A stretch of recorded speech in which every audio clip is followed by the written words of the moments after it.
Os dicionaristas definem a palavra obsessão como ato ou efeito de obsidiar, de constranger, de direcionar. Obsidiar representa uma ação mental dominadora sob uma personalidade que se deixa dominar. Do ponto de vista espírita, a obsessão tem um significado muito profundo. Allan Kardec, o codificador do Espiritismo, reservou em O Livro dos Médiuns, publicado em 1861, um dos mais belos capítulos ao intercâmbio entre os encarnados e desencarnados, ao qual ele deu o nome de obsessão.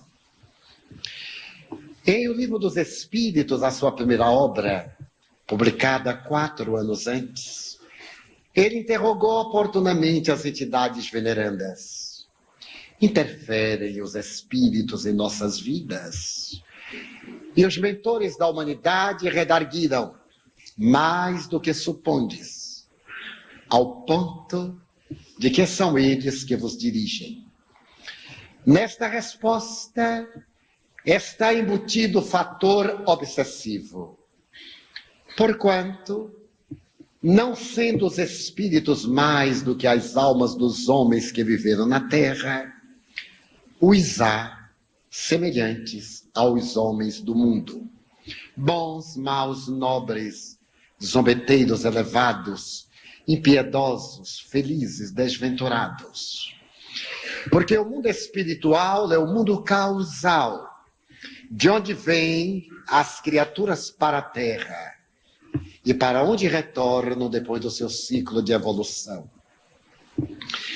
A obsessão é uma psicopatologia provocada por seres desvestidos da indumentária carnal.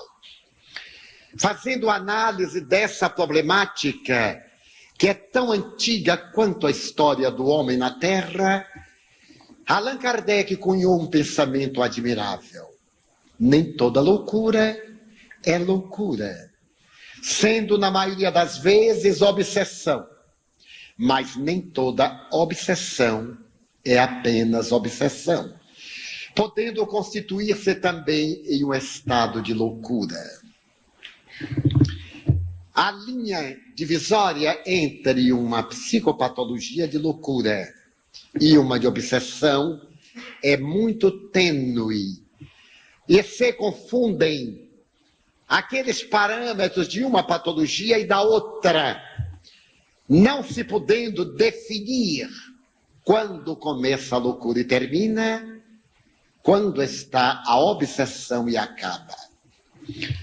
Pelo normal, em todo o processo de loucura, há uma interveniência de espíritos perturbadores. E em todo o processo de obsessão, há uma possibilidade de transformar-se em loucura. São termos da mesma equação que marcham para uma fusão, se não receberem uma terapia adequada. A obsessão não é nova.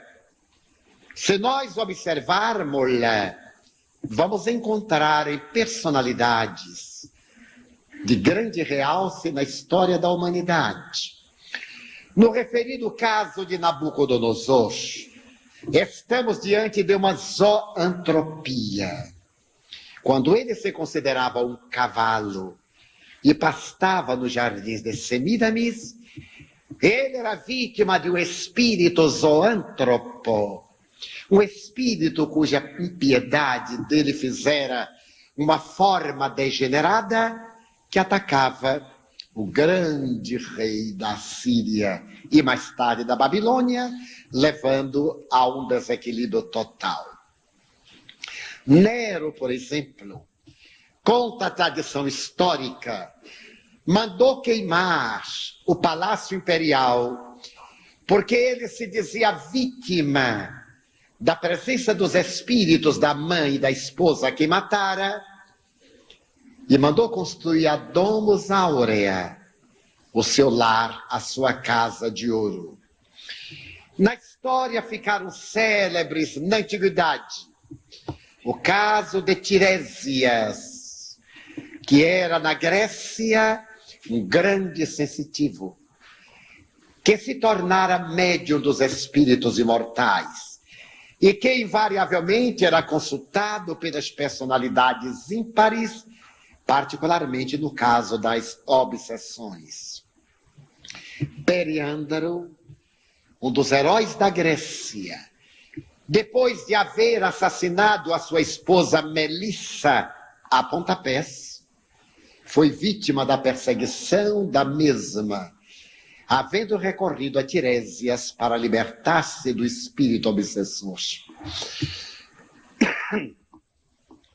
No período glaciário de Guns, na história da evolução geológica do planeta, os paleontólogos encontraram em escavações, invariavelmente na entrada da Furna, a cabeça de alguém que houvera morrido, olhando sempre para o Oriente, e deduziram que era um tabu para expulsar as almas dos mortos que voltavam a perturbar os vivos.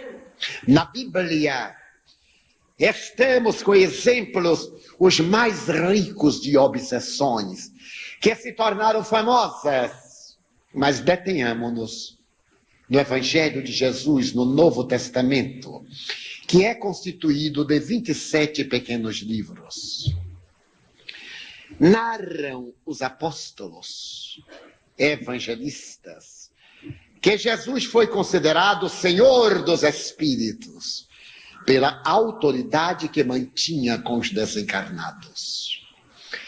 Certa feita, em viagem à cidade de Gadara, ele vivia na Galileia, região baixa, 200, 400 metros abaixo do nível do mar, o mar de Genezaré, ou o mar da Galileia, e no alto dos contrafortes do outro lado, a chamada região da Decápolis, palavra grega que significa as 10 cidades gregas. Ali uma cidade ficaria célebre na historiografia do cristianismo. A cidade de Gadara, Gergesa ou Gersesa. Jesus olhava para aquela região e um dia com os seus atravessou o lago de Tiberíades, o lago de Genezaré, o mar da Galileia, que é um volume d'águas menor do que a Baía de Guanabara. E foi visitar Gadara.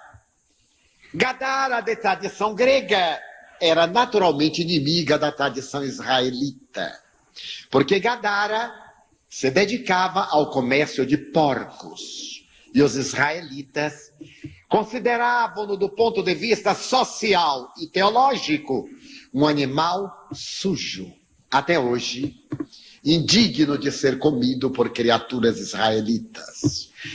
Jesus resolve ir a Gadara, atravessa o mar na barca de Simão, sobe a montanha e quando chega ao aclive na direção da cidade, ele atravessa um velho cemitério abandonado. De uma sepultura aberta, levanta-se um homem tresvariado que começa a gritar: Jesus de Nazaré, que tens tu contra nós? É um diálogo fascinante.